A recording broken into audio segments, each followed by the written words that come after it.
ये तस्वीर जो आप देख रहे हैं ये धुरंधर फिल्म के किसी खलनायक से कम नहीं है। इसके ड्रेस को देखिए, इसके बैठने के अंदाज को देखिए।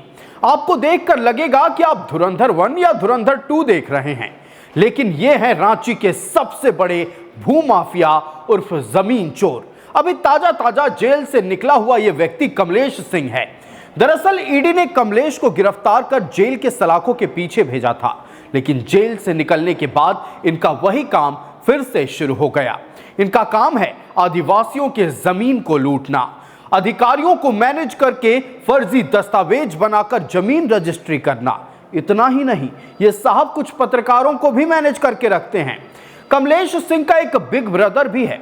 बहुत जल्द उस बिग ब्रदर के नाम का भी खुलासा करेंगे। फिलहाल तो यह जानिए कि कमलेश सिंह के नाम की शोर क्यों है। दरअसल रांची के कांके लॉ यूनिवर्सिटी के पीछे 10 एकड़ 89 डिसमिल जमीन है। उस जमीन पर बीएनएस की धारा 163 लगी हुई है। मतलब ये कि उस जमीन पर निषेधाज्ञा और कोर्ट का स्टे लगा हुआ है। मतलब ये कि ना उस जमीन पर कोई जा सकता है, ना उस जमीन की खरीद बिक्री हो सकती है। लेकिन जैसा हमने आपको पहले ही बताया कि जमीन कांके में है, तो जमीन के नियम कानून की धज्जियां उड़नी तय थी। हुआ भी कुछ ऐसा ही। इस जमीन पर कमलेश सिंह की जमीन चोर वाली नजर पड़ी और इस 10 एकड़ 89 डिसमिल जमीन को टुकड़ों में बेचना शुरू कर दिया। इस 10 एकड़ 89 डिसमिल जमीन के खाता संख्या 128, 236, 237, 257, 260, 266, 267, 269 और 270 और कई जमीन का नेचर गैर मजरुआ, कैनाई, भूमिहरी और पहनाई है। इस जमीन पर स्टे लगा है, तो इस जमीन की खरीद बिक्री नहीं हो सकती है। लेकिन कमलेश बाबू के पास तो गुंडे हैं, बुलडोजर है और अधिकारियों से पकड़ भी है। मतलब ये कि कमलेश बाबू को नियम कानून से कोई फर्क नहीं पड़ता है। कमलेश जमीन पर गुंडों को बैठाकर बुलडोजर लगाकर जमीन समतल करवा रहा है और कस्टमर बुलाकर उन्हें लुभाकर सपने दिखा रहा है। कमलेश की मनमानी से तंग आकर फग्गू राव ने अधिकारियों को लिखित शिकायत की, लेकिन मजाल जो कमलेश बाबू पर कोई कार्रवाई हो जाए। कमलेश सिंह को मानो खुली छूट मिली हो और बिना किसी डर भय के जमीन हड़पने में लगा हुआ है। अब तक तो आप समझ ही चुके होंगे कि कमलेश बाबू की कितनी रसूख है। यह तो कुछ भी नहीं है।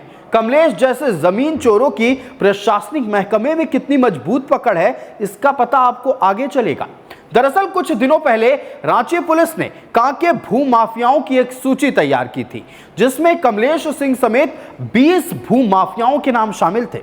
यह सूची एसडीएम कार्यालय भेजी गई थी, लेकिन लगता है कि यह लिस्ट वहीं दफन हो गई है, या फिर भूमाफियाओं के सिंडिकेट के रसूख ने उस लिस्ट को ही गायब करवा दिया है।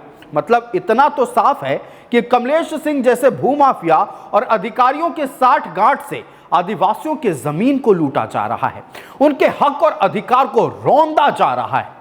अब तो अनुरोध मुख्यमंत्री हेमंत सोरेन जी से है, साहब आप असम के आदिवासियों के हक और अधिकार को बचाने के लिए ताकत लगा रहे हैं, एक नजर इधर भी डालिए हुजूर, और झारखंड के आदिवासियों के जमीन को बचाने के लिए एक्शन लीजिए।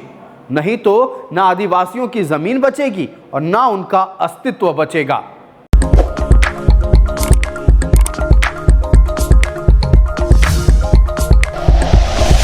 Like and share videos, subscribe करें हमारा चैनल और प्रेस करें बेल आइकॉन। न्यूज़ 11 भारत, सच है तो दिखेगा।